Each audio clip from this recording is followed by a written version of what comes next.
My name is Daniel Mercer, and I never believed in ghost stories, at least, not until the field trip that took me, my best friend Lily Hayes, and the rest of our class into the crumbling ruins of Blackwood Estate. We were told it was just a history trip, a harmless tour of an abandoned mansion on the edge of town. But the moment we stepped off that bus, I felt something watching us from the broken windows, something that didn't belong to the world of the living. By the end of that night, half of us would be missing, and I would wish I had never been born. The bus ride started off like any other field trip I had been on. Everyone was buzzing with nervous energy, laughing in small groups, swapping snacks, and pressing their faces against the windows to watch the town disappear behind us. At first, I felt the same excitement. Getting away from the classroom always carried a sense of freedom, a chance to escape the monotony of desks and chalkboards. But as the ride stretched on, that excitement began to sink into something heavier, something colder. The road narrowed as we drove further away from familiar places, and the chatter around me slowly thinned out. Outside, the scenery shifted from wide fields into thick woods that seemed to crowd closer with every mile. The trees were so tall that they blocked out the sunlight, leaving only fragmented beams cutting through the branches. The deeper we went, the more suffocating it felt, as if the forest itself didn't want us there. I pressed my face against the glass, trying to shake the strange feeling creeping over me. That was when I noticed how quiet the bus had gotten. My classmates, who only minutes earlier had been laughing and whispering, now sat with stiff backs and wide eyes, staring at the woods in silence. The hum of the engine was the only sound, and even that seemed muted. I rubbed my palms against my jeans, trying to chase away the sudden chill in the air. It wasn't supposed to be cold, the season was still clinging to late summer, but inside the bus, it felt as if the temperature had dropped. I could almost see my breath fogging the window. Finally, the bus jerked to a stop, and I leaned forward to see where we had arrived. Through the windshield, the view opened to a clearing in the woods. The ground was uneven, covered in brown leaves and tangled roots, and in the middle of it all stood an old estate. My stomach dropped as soon as I saw it. The house loomed tall and crooked, its roof sagging under the weight of rot and neglect. Thick vines clawed their way up the crumbling walls, wrapping the building like a skeleton's hand. Every window was black, as if something inside pressed against the glass, refusing to let the light in. It wasn't what I had expected at all. Our teacher had promised us a historical landmark, a preserved piece of the past where we could learn about the town's origins. But this wasn't preserved. This wasn't safe. This was the kind of place people avoided, the kind of house that sat untouched because no one dared to claim it. The bus driver pulled open the door with a heavy creak, but he didn't say a word. He didn't even glance at us. One by one, my classmates shuffled out, their footsteps crunching against the blanket of dried leaves that covered the ground. I hesitated, clutching my backpack straps, staring at the house. Every instinct in me screamed not to step off the bus. But the silence was suffocating, and the thought of staying behind while everyone else left filled me with an even deeper dread. So I forced myself to stand, gripping the railing as I stepped down onto the forest floor. The air outside was worse. It was heavy, damp, and filled with the sour scent of decay. I could almost taste the rot on my tongue. The iron gate that marked the front of the property leaned to one side, its hinges rusted and broken. Beyond it, the path leading to the front door twisted like a scar through the weeds. We moved together in a nervous cluster, our footsteps shuffling as if we were afraid to disturb the silence. Not even the wind moved through the branches above us. It was as if the entire forest was holding its breath, watching us. The closer we got to the house, the more I felt it staring back. Every cracked window seemed like an eye, wide and waiting, and the sagging roof looked like a frown pressed deep into its frame. My chest tightened, and I glanced back at the bus for reassurance. But when my eyes landed on it, the reassurance shattered. The driver's seat was empty. The door still hung open, the steps leading up into a dark, hollow space. At first I thought maybe the driver had stepped out for a smoke or two, stretch his legs. But the longer I stared, the more wrong it seemed. The forest around the bus was still, no footprints, no sound of someone moving through the undergrowth, just emptiness. It was as if he had vanished into thin air the moment we stepped onto the property. The realization sank into me like ice. We were alone out here. The bus wasn't humming, the engine wasn't running, and the driver wasn't coming back. And yet, I couldn't shake the feeling that something else was waiting inside that house, expecting us, as though the moment we crossed the threshold, we would no longer belong to ourselves. We stood clustered near the front steps of the house, shuffling nervously in the brittle leaves, waiting for someone to take charge. The teachers whispered to each other in low tones, their eyes darting nervously between us and the sagging doorway. Their voices carried no confidence, no authority, and that frightened me more than anything. If the adults weren't sure of themselves, what did that mean for us? The front door was enormous, its wood swollen with damp, its surface scarred with deep gouges that looked too deliberate to be accidents. The brass handle was green with rust, and just above it the wood bore a strange black mark, like something had been burned into it long ago. None of us moved closer, but then the wind picked up, pushing through the trees with a low, hollow moan. It pressed against the door until it groaned open on its hinges, revealing a thin gap of darkness inside. The smell hit us instantly. It wasn't just dust or mildew, it was sharp and sour, tinged with iron. It clawed at the back of my throat, forcing me to swallow hard. The teachers exchanged a glance, and without a word, stepped forward. The rest of us followed because the alternative, standing alone in the silent clearing, felt impossible. My shoes scraped against the rotting wood of the porch as I crossed the threshold. Inside, the air was worse. It was cold and wet, heavy in my lungs. The floor sagged slightly beneath my weight, and I could hear water dripping somewhere deeper in the house. My eyes adjusted slowly, catching shapes in the dim light that leaked through the windows. The wallpaper peeled in long curling strips, revealing wood stained with black patches beneath. The corners of the ceiling sagged with mold. I moved further in with the group, every step an effort against the thick, foul air. The silence inside the house was even more unbearable than the silence outside. It was not just the absence of sound, it was a pressure, like something holding its breath, waiting. We entered what must have once been the dining room. It was enormous, stretching across most of the front of the house. A long wooden table dominated the center, its surface warped and split by time. The chairs around it were mismatched, as though they had been replaced piece by piece, each one wrong in its own way. Some were too small, others too tall, their paint chipped and peeling. The smell was strongest here, like old iron and damp earth. At first, I didn't notice the cloth. It lay across the table like a forgotten shroud, stained with dark blotches. Something about the way it bulged unnaturally in places made my stomach clench. My hand trembled as I reached for the corner, unable to stop myself. The fabric was stiff beneath my fingers as I pulled it back. What I saw nearly made me scream. Lined across the table were dolls, dozens of them.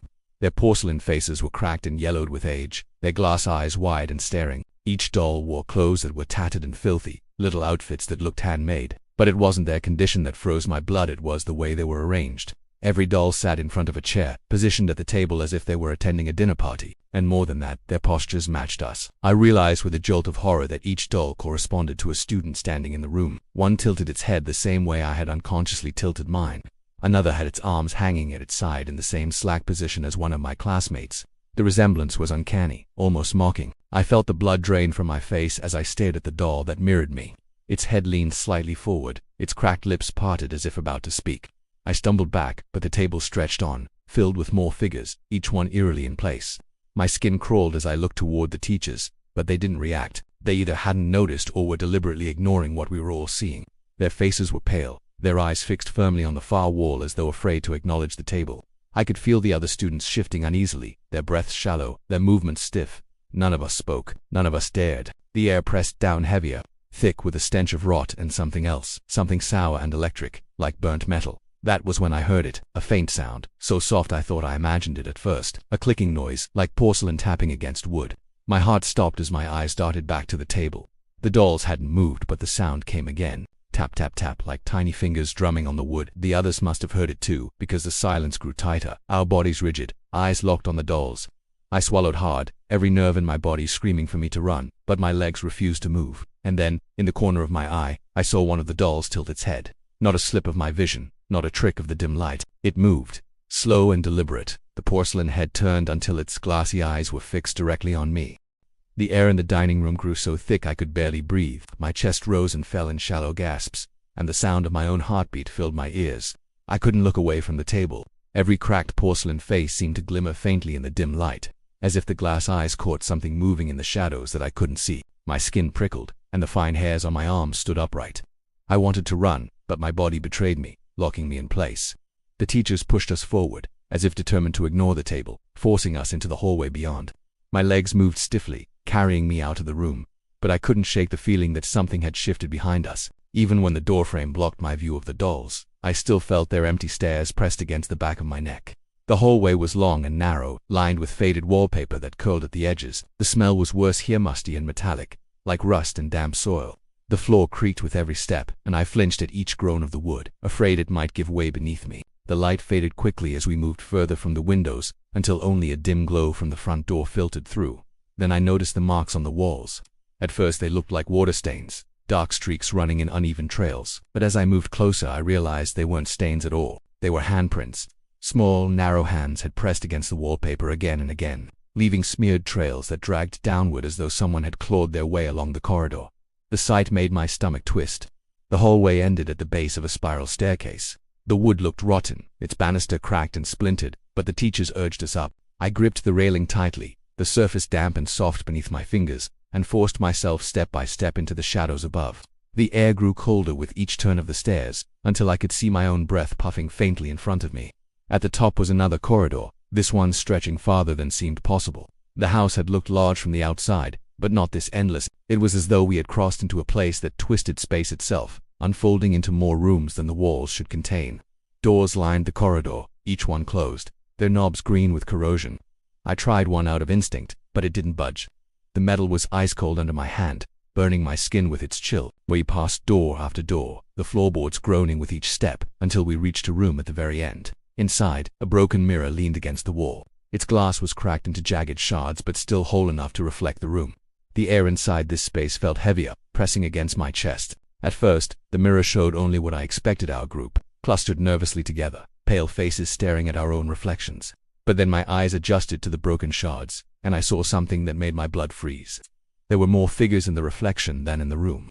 Behind each of us stood another presence, thin, pale shapes that towered unnaturally tall, their heads tilted forward, their eyes nothing but hollow black sockets.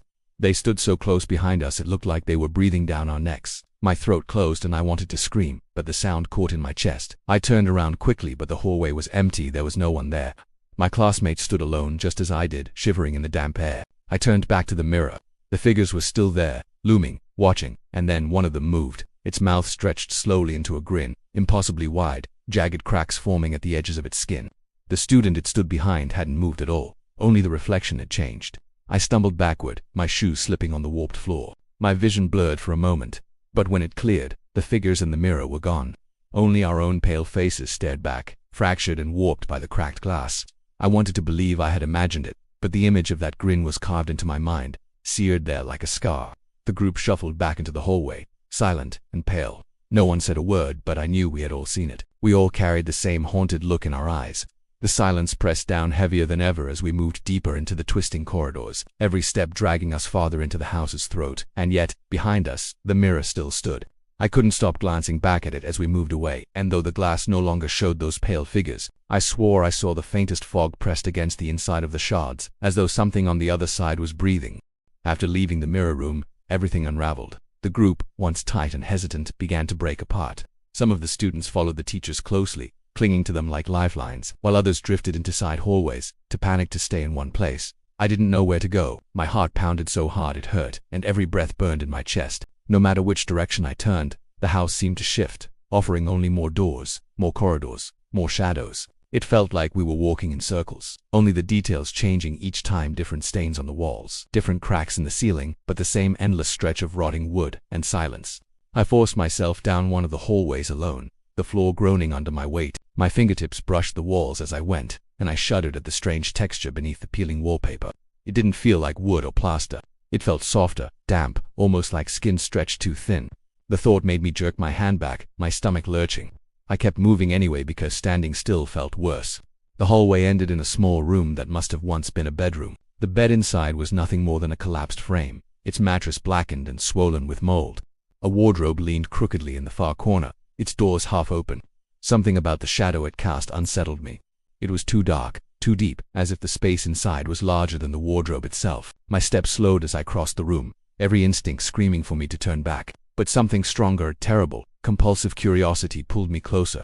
I reached out with a trembling hand, my fingers brushing the splintered wood of the wardrobe door. Before I could push it, the door creaked inward on its own, swinging wider to reveal the hollow inside. At first it looked empty, just a row of old moth-eaten clothes hanging limp and torn. But as I leaned closer, my breath caught in my throat. Between the folds of the clothes, in the gap of darkness, a face stared back at me.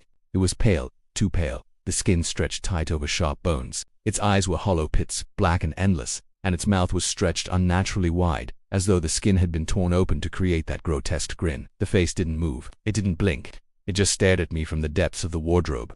A broken sound slipped from my throat, half gasp, half sob, and I stumbled back. The door banged against the frame, rattling the whole wardrobe. When I blinked, the face was gone. The wardrobe was empty again, swaying gently as if mocking me, daring me to believe what I had seen. I didn't want to look at it anymore. My legs carried me backward until I bumped against the edge of the moldy bed. That was when I heard the sound of fabric shifting, a soft rustle like something crawling beneath the sheets. My eyes locked on the mattress. The mold-blackened fabric bulged upward, writhing as though something alive moved beneath it. The air in the room thickened, filling my throat like smoke, and I staggered toward the doorway, desperate to get out. I ran. I didn't care where I ended up, only that I had to put as much distance as possible between myself and that room. My lungs burned, and every step echoed too loudly through the corridors, bouncing back at me in hollow rhythms. It felt like the house itself was mocking the sound of my footsteps.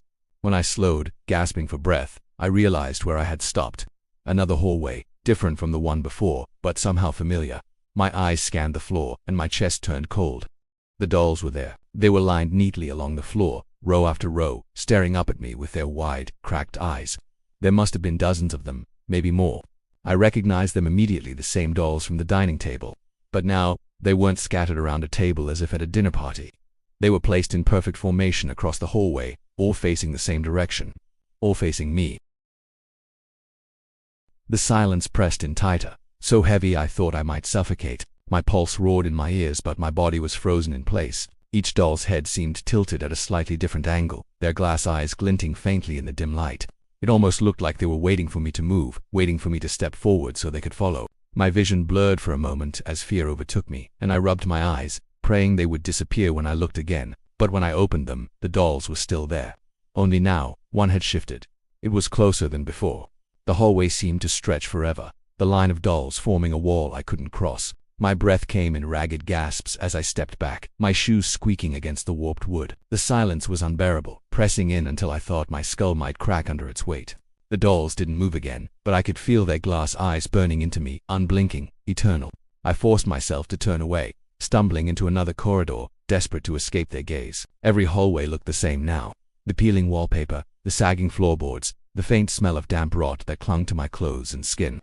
I moved faster, my hands brushing the walls to steady myself as the floor tilted slightly beneath my steps, as though the house itself was breathing, shifting me deeper into its hollow chest. I finally reached a staircase that spiraled downward into darkness. Relief washed over me. Maybe this led to the ground floor, maybe to the front door, maybe out of this nightmare.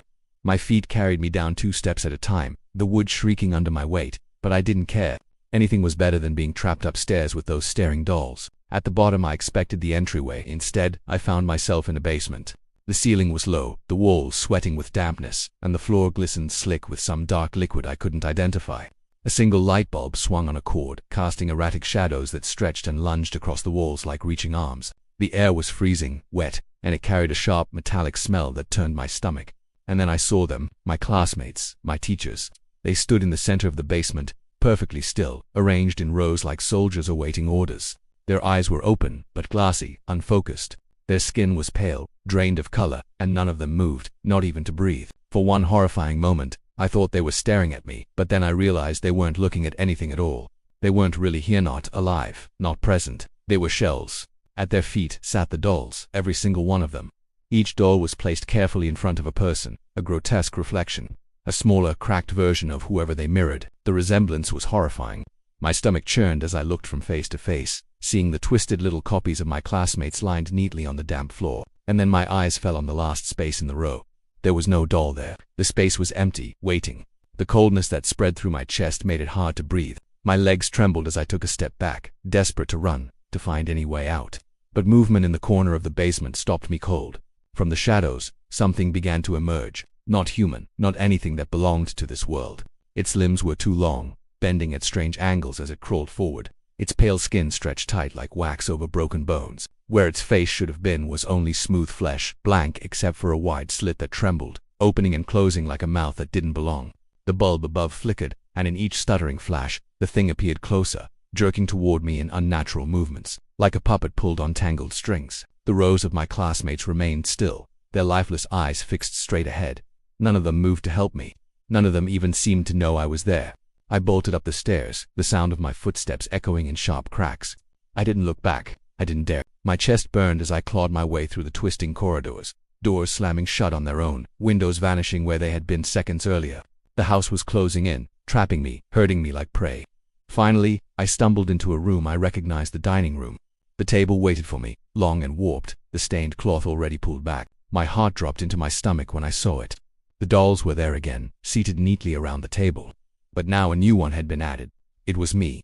The doll wore my clothes, my shoes, even the backpack slung over its tiny shoulders. Its cracked porcelain face was shaped like mine, its eyes glinting with a sickening, familiar recognition. And as I stood frozen in the doorway, I watched its head tilt ever so slightly to the side, mirroring me exactly.